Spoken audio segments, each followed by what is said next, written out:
Baik, bismillahirrahmanirrahim. Assalamualaikum warahmatullahi wabarakatuh. Alhamdulillahirabbil alamin.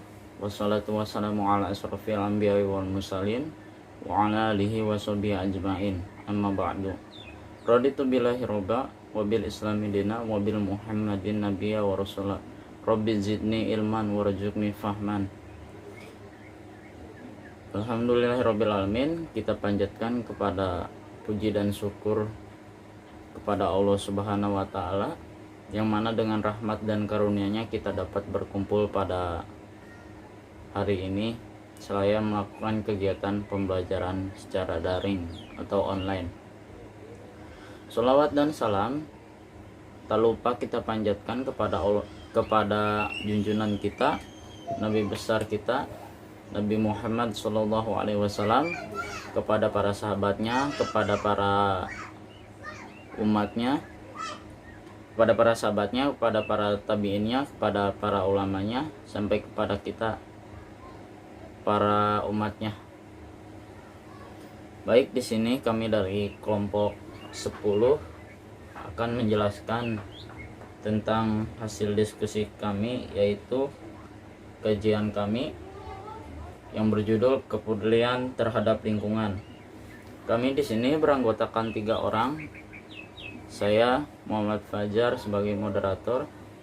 Lalu ada teman saya Teh Nanda Ratna dan Teh Nurmala Anggraini. Baik, langsung saja ke materi pertama yang akan dijelaskan oleh saya.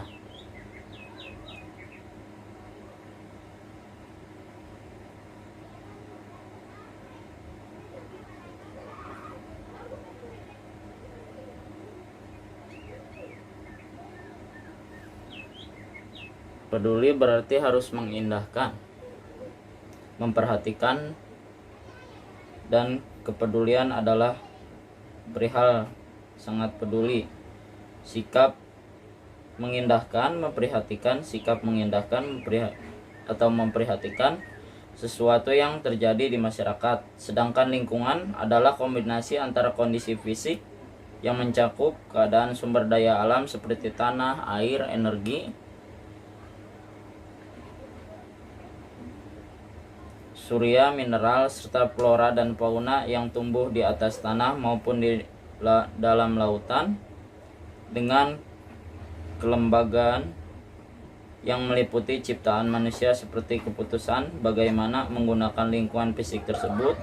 Lingkungan juga dapat diartikan menjadi segala sesuatu yang ada di sekitar manusia dan mempengaruhi perkembangan kehidupan manusia. Lingkungan terdiri dari komponen abiotik dan biotik. Komponen abiotik adalah segala yang tidak bernyawa seperti tanah, udara, air, iklim, kelembaban, cahaya, bunyi. Sedangkan komponen biotik adalah segala sesuatu yang bernyawa seperti tumbuhan, hewan, manusia, dan mikroorganisme atau bakteri atau virus. Jadi peduli lingkungan merupakan suatu sikap mengindahkan segala sesuatu yang ada di lingkungan, baik itu dengan komponen biotik maupun abiotik, dengan selalu menjaga kelestariannya, keseimbangannya, dan juga membuat keindahan, tidak merusak pada lingkungan tersebut. Poin yang kedua, peduli lingkungan menurut Islam. Islam memberikan rambu-rambu yang cukup jelas mengenai lingkungan hidup.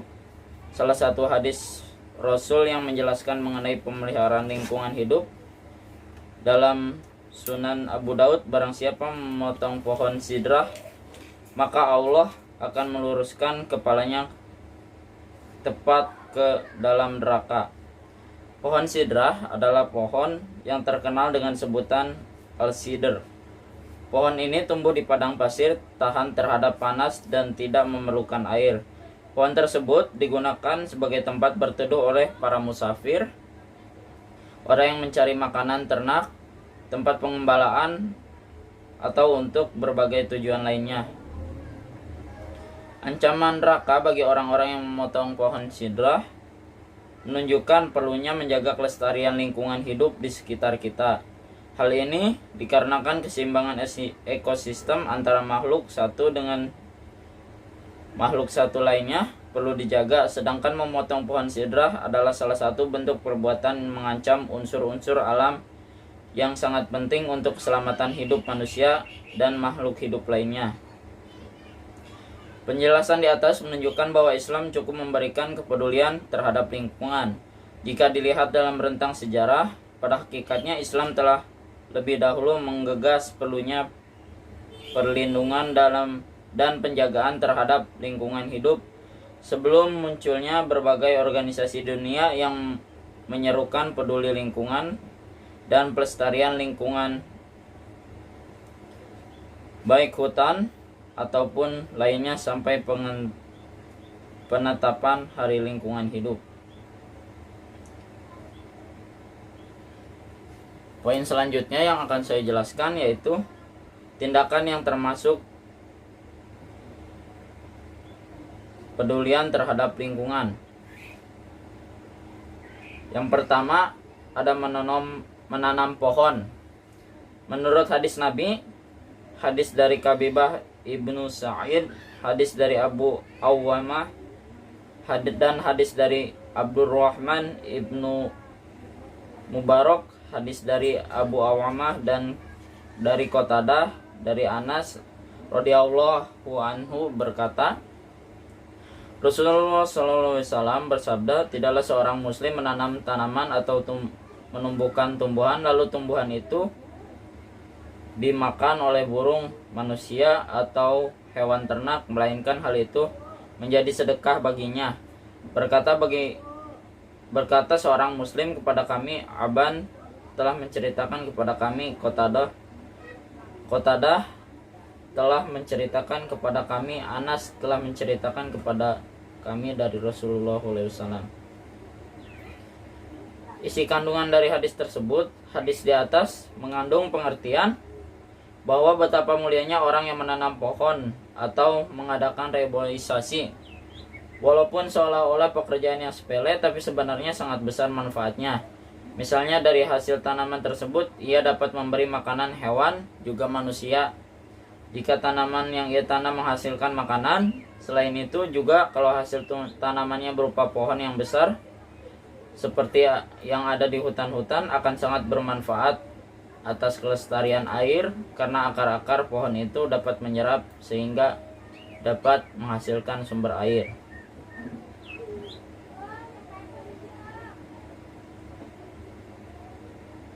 Yang kedua, yaitu menghidupkan lahan mati. Alam lingkungan yang di dalamnya termasuk manusia merupakan jaringan kehidupan yang menunjukkan adanya saling ketergantungan antara makhluk yang satu dengan makhluk yang lainnya. Misalnya, tanaman memerlukan air dan tanah untuk hidup, sedangkan tanah memerlukan tanaman untuk resapan air dan menjaga kesuburan tanah dan menghindari erosi.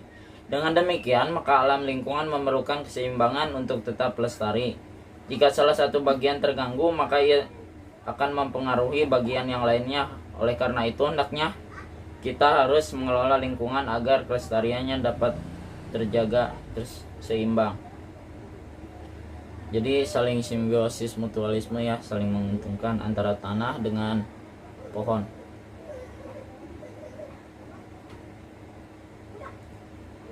Selanjutnya, poin selanjutnya yang akan saya jelaskan, tindakan yang harus dihindari dalam upaya peduli terhadap lingkungan, yaitu larangan mencemari air. Yang pertama, bentuk-bentuk pencemaran air yang dimaksud oleh ajaran Islam di sini seperti kencing, buang air besar, dan sebab-sebab lainnya yang dapat mengotori sumber air. Rasulullah SAW bersabda, jauhilah 3 macam perbuatan yang dilaknat: buang air besar di sumber air, di tengah jalan, dan di bawah pohon yang teduh. Rasulullah SAW juga bersabda, janganlah salah seorang dari kalian kencing di air yang diam, tidak mengalir, kemudian mandi di sana. Pendapat para ulama, Sekelompok ulama berpendapat bahwa kencing di air yang sedikit dan tidak mengalir hukumnya makruh. Ada juga yang mengatakan perbuatan tersebut hukumnya haram, sebab kencing di air yang sedikit yang tidak mengalir bisa menyebabkan najis dan mubazir karena tidak bisa dipergunakan lagi.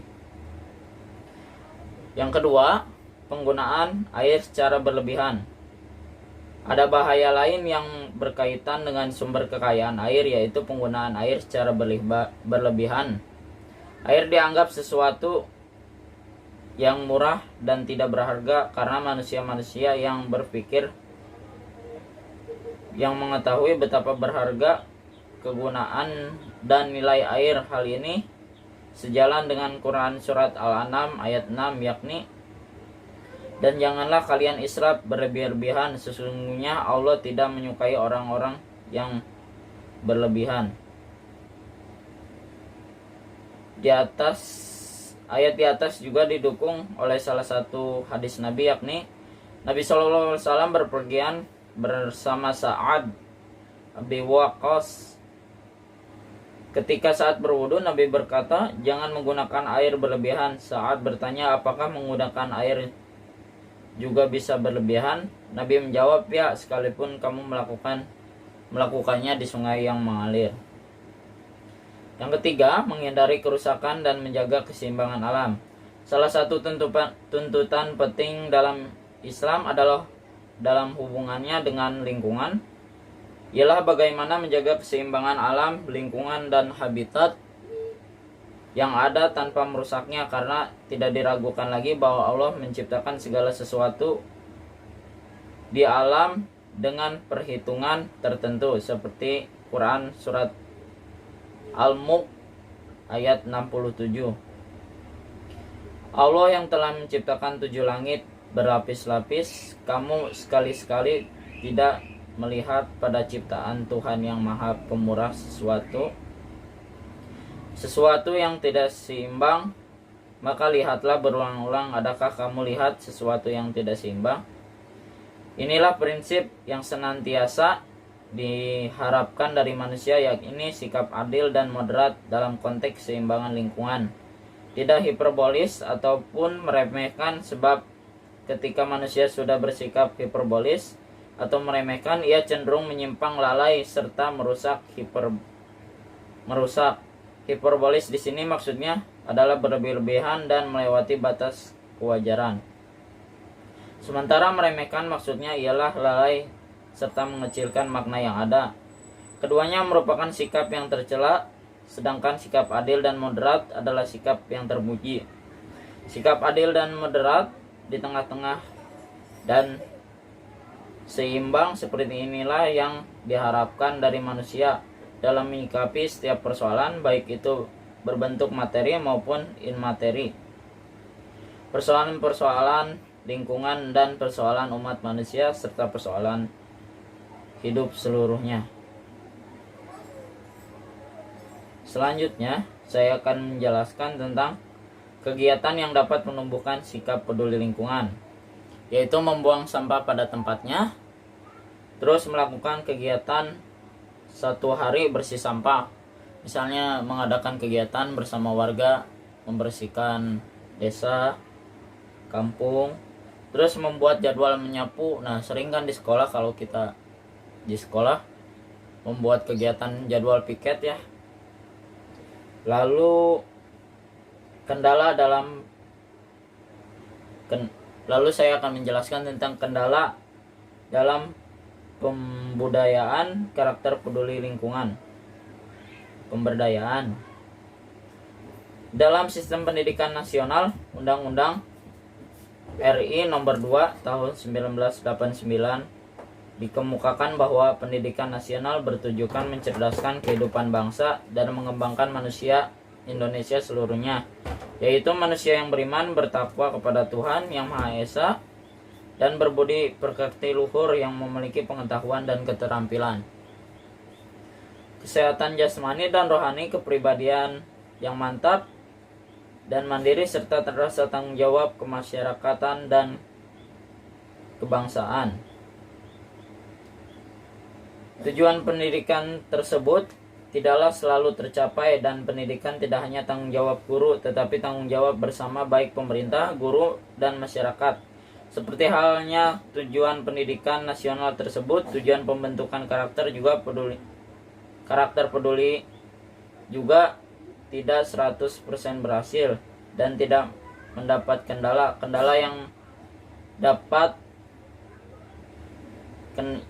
yang ada dalam pembudayaan karakter peduli lingkungan. Assalamualaikum warahmatullahi wabarakatuh. Saya Nurmal Anggraeni. Di sini saya akan melanjutkan materi mengenai teks dan terjemah hadis. Hadisnya adalah Haddatsana Abdullah ibnu Musa akhbarana al-Uzaiya an Ata'i an Jabiri radhiyallahu anhu qala kanu yazra'unaha bithulasi warruba'i wan nasfi faqala an-nabiyyu sallallahu alaihi wasallam man kanat lahu ardu falyazra'ha aw liyamnahha fa illam yaf'al falyumsik ardah.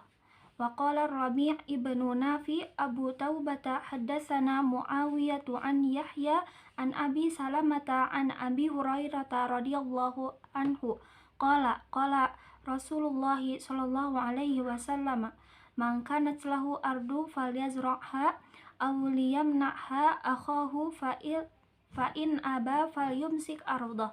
Rawahu Bukhari. Yang terjemahnya adalah telah menceritakan kepada kami Ubaidillah bin Musa telah mengkabarkan kepada kami Al-Awyiz dari Atha dari Jabir radhiyallahu anhu berkata, dahulu orang-orang mempraktekkan pemanfaatan tanah ladang dengan upah sepertiga, seperempat, atau setengah. Maka Nabi Shallallahu Alaihi Wasallam bersabda, siapa yang memiliki tanah ladang hendaklah dia garap untuk bercocok tanam, atau dia hibahkan. Jika tidak dia lakukan, maka hendaklah dia biarkan tanahnya. Dan berkata, Ar-Rabi bin Nafi Abu Taubah telah menceritakan kepada kami Muawiyah dari Yahya dari Abu Salamah dari Abu Hurairah radhiyallahu anhu berkata, Rasulullah shallallahu alaihi bersabda, siapa yang memiliki tanah ladang hendaklah dia garap untuk bercocok tanam, atau dia berikan kepada saudaranya untuk digarap. Jika tidak dia lakukan, maka hendaklah dia biarkan tanahnya. Berikut hadis riwayat Bukhari nomor 2172. Selanjutnya esensi hadis, takrif, istilah, dan dilalah. Yang pertama adalah takrif istilah. Secara istilah atau terminologi, bahwa hadis adalah setiap yang idhofah kepada Nabi Muhammad SAW berupa perkataan, perbuatan, takrir, dan sebagainya. Yang sudah idhofah kepada Nabi SAW disebut hadis marfu, yang idhofah kepada sahabat disebut hadis mauquf, yang idhofah kepada tabi'in disebut hadis maktu, dan yang idhofah kepada Allah Subhanahu wa Ta'ala bukan Al-Quran disebut hadis qudsi. Nabi SAW maksudnya adalah Nabi Muhammad Shallallahu Alaihi Wasallam yang lahir pada tahun 571 Masehi dan wafat tahun 632 Masehi atau 11 Hijriah. Sahabat adalah yang hidup sejaman dengan Nabi Muhammad SAW, sempat berjumpa atau liqa dan meninggal dalam Islam. Tabi'in adalah yang hidup seiman dengan sahabat, lahir setelah Nabi SAW wafat 11 Hijriah dan meninggal dalam Islam. Adapun yang idhofah kepada Allah yang bukan Al-Quran adalah yang nisbah kepada Allah secara makna dan lafaz dari Nabi SAW. Hadis ini dikatakan hadis secara istilah karena idhofah kepada Nabi Muhammad SAW. Sebab secara istilah hadis adalah setiap yang idhofah kepada Nabi, sahabat, tabi'in, dan kepada Allah Subhanahu wa Ta'ala. Dan tanda sigohnya itu adalah lafaz Rasulullah SAW dalam teks hadis tersebut. Nah, takrif dilalahnya. Hadis secara dilalah adalah semua hadis yang termaktub pada kitab hadis, yakni diwan atau al-musadir al-asliyah, hasil dari proses riwayah dan tadwin yang ditekuni oleh para muhaddisin sampai abad ke-5 Hijriah, yang terdiri dari kitab musnad dan kitab musonaf. Kitab musnad adalah kitab yang disusun dengan sistem tasnid Nah, tasnid ini yakni disusunnya berdasarkan urutan rawi sahabat, disebut musnad dan muj'am. Kitab musonaf adalah kitab hadis yang disusun dengan sistem tasnif, yakni susunannya berdasarkan urutan bab-bab tematik, disebut muwatta, jami, musonaf, sunan, sahih, dan mustadrak.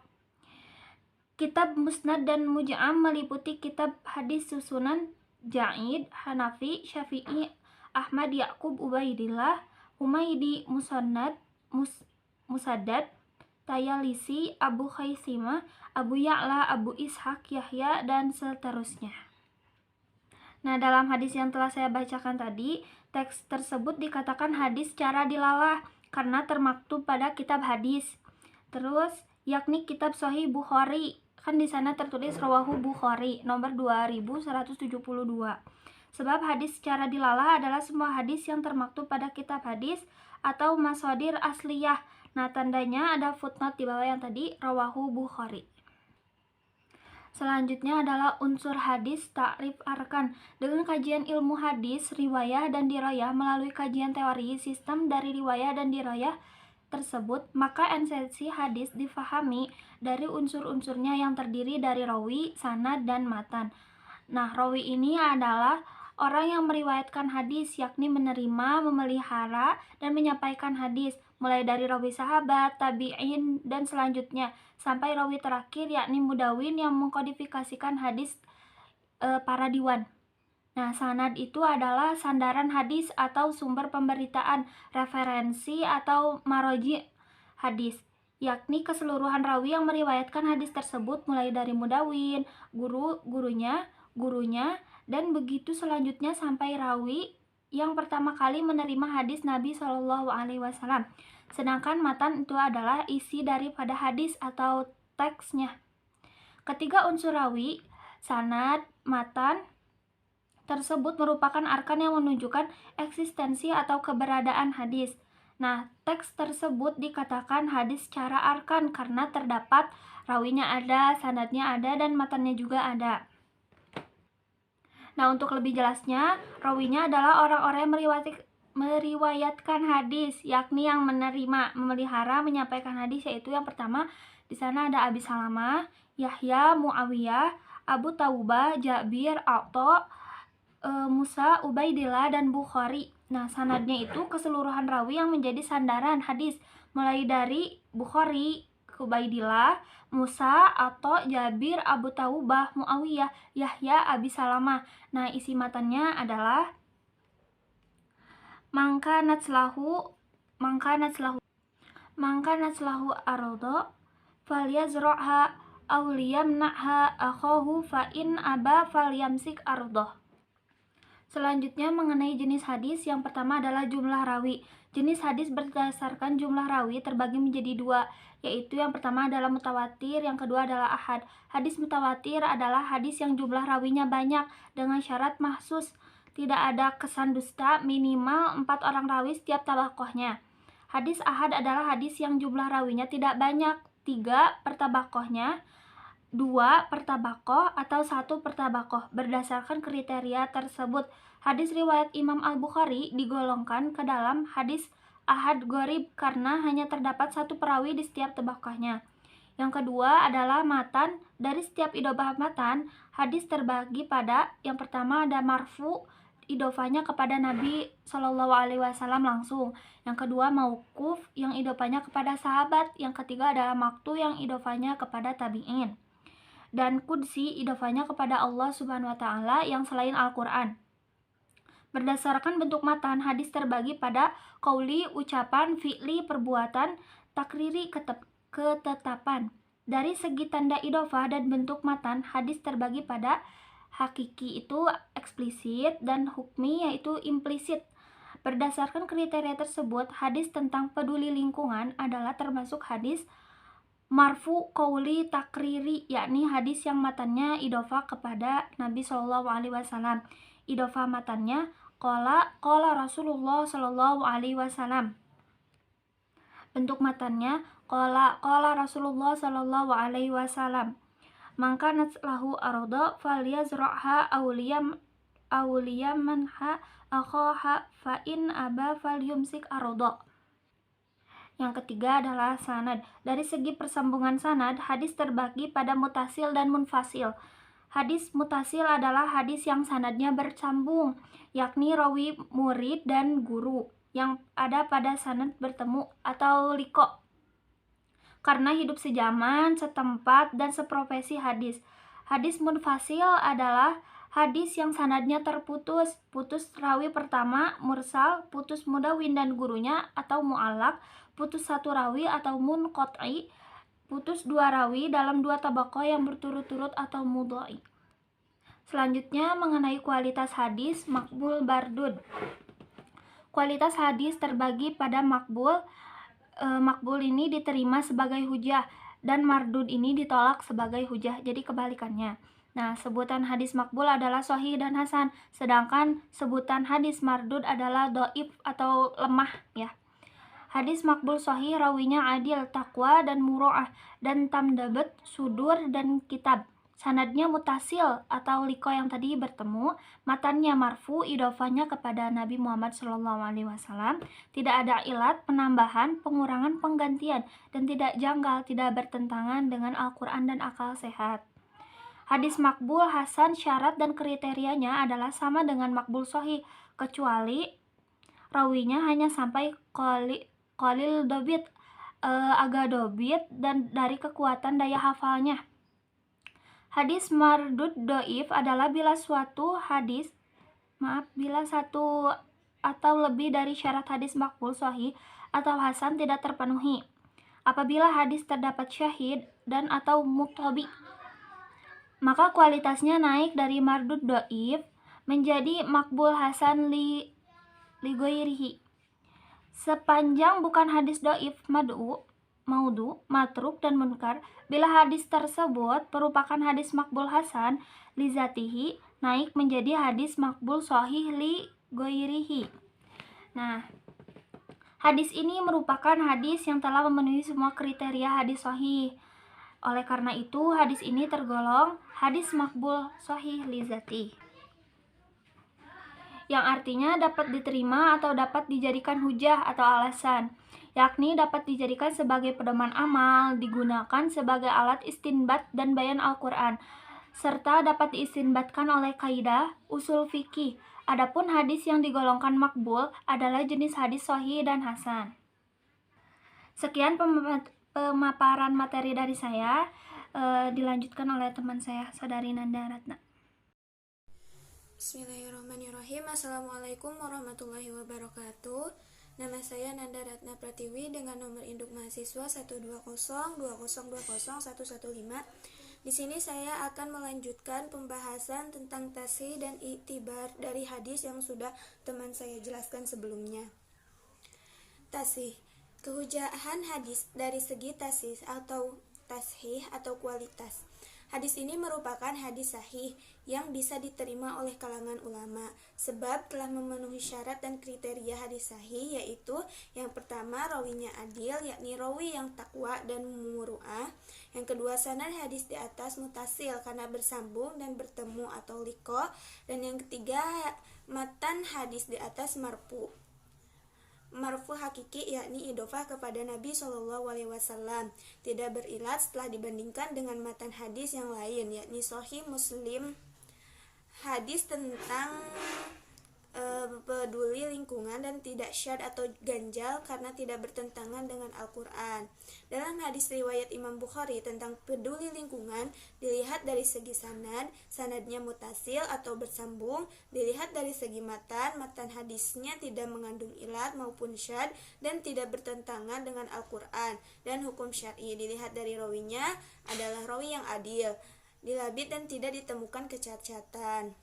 Yang kedua, itibar.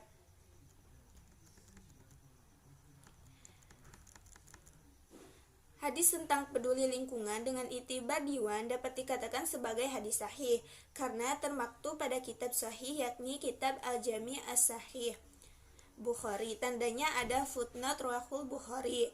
Menurut konvensi muhaddisin, kitab sahih hadisnya sahih. Selanjutnya ada tamamul hadis. Berdasarkan kriteria, hadis peduli lingkungan ini dikategorikan sebagai hadis makbul sahih lizati dan termasuk hadis ma'mul bih atau dapat diamalkan sebab lafadznya muhkam, yakni matan dan kandungannya tegas dan jelas. Selanjutnya ada munasabah dan asbabul wurudnya. Untuk munasabah di sini ada Al-Qur'an surat Al-A'raf ayat 56 yang artinya, dan janganlah kamu membuat kerusakan di muka bumi sesudah Allah memperbaikinya, dan berdoalah kepadanya dengan rasa takut atau tidak akan diterima dan harapan akan dikabulkan. Dalam ayat ini Allah melarang manusia agar tidak membuat kerusakan di permukaan bumi. Kerusakan ini mencakup, yang pertama ada kerusakan jiwa, yang kedua kerusakan harta, yang ketiga kerusakan agama, yang keempat kerusakan nasab, dan yang terakhir ada kerusakan akal.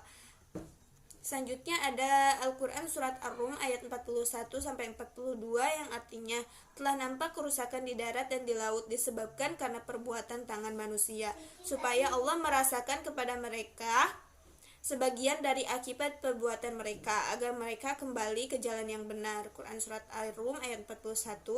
Kemudian sesungguhnya rahmat Allah amat dekat kepada orang-orang yang berbuat baik. Quran surat Al-A'raf ayat 56. Nah, telah muncul berbagai kerusakan di dunia ini sebagai akibat dari peperangan dan penyebaran pasukan-pasukan, pesawat-pesawat terbang, kapal-kapal perang, dan kapal-kapal selam. Hal ini tiada lain karena akibat dari apa yang dilakukan oleh umat manusia berupa kezaliman, banyaknya lenyapkan perasaan dari pengawasan yang Maha Pencipta, dan mereka melupakan sama sekali akan hari hisab. Hawa nafsu terlepas bebas dari kalangan sehingga menimbulkan berbagai macam kerusakan di muka bumi. Untuk asbabul wurudnya mengenai hadis ini berdasarkan penelusuran kelompok, kita belum menemukan asbabul wurud yang berkaitan dengan hadis tersebut. Selanjutnya ada istimbat ahkam dan hikmah. Untuk istimbat ahkam,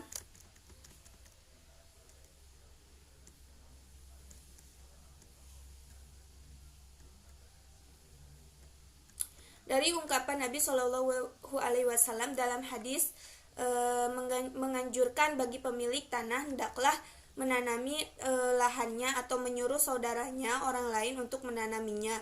Ungkapan ini mengandung pengertian agar manusia jangan membiarkan lingkungan lahan yang dimiliki tidak membawa manfaat baginya dan bagi kehidupan secara umum. Memanfaatkan lahan yang kita miliki dengan menanaminya dengan tumbuh-tumbuhan yang mendatangkan hasil yang berguna untuk kesejahteraan pemiliknya maupun bagi kebutuhan konsumsi orang lain. Hal ini merupakan upaya menciptakan kesejahteraan hidup melalui kepedulian terhadap lingkungan. Allah Subhanahu wa Ta'ala telah mengisyaratkan dalam Al-Quran supaya memanfaatkan segala hal yang Allah ciptakan di bumi ini. Isyarat tersebut seperti diungkapkan dalam firman-Nya, Dialah Allah yang menjadikan segala yang ada di bumi ini untuk kamu semua. Dalam Quran surat Al-Baqarah ayat 9.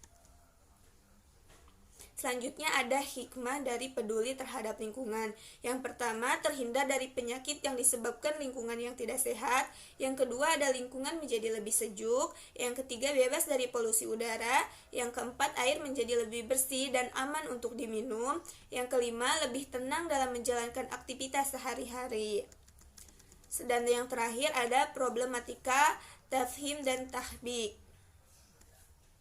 Karena tak adanya rasa memiliki terhadap wilayah yang mereka tinggali menyebabkan munculnya sikap tak peduli terhadap lingkungan, termasuk membuang sampah sembarangan. Ada urusannya dengan persoalan budaya. Kenapa kemudian di kota-kota besar yang misalnya bertempat di pinggir sungai itu kemudian biasanya relatif tidak tertata, sampah di mana-mana, karena orang yang tinggal di situ adalah bukan orang yang merupakan warga sana, sehingga sense of belonging-nya, rasa memiliki terhadap lingkungan selalu rendah.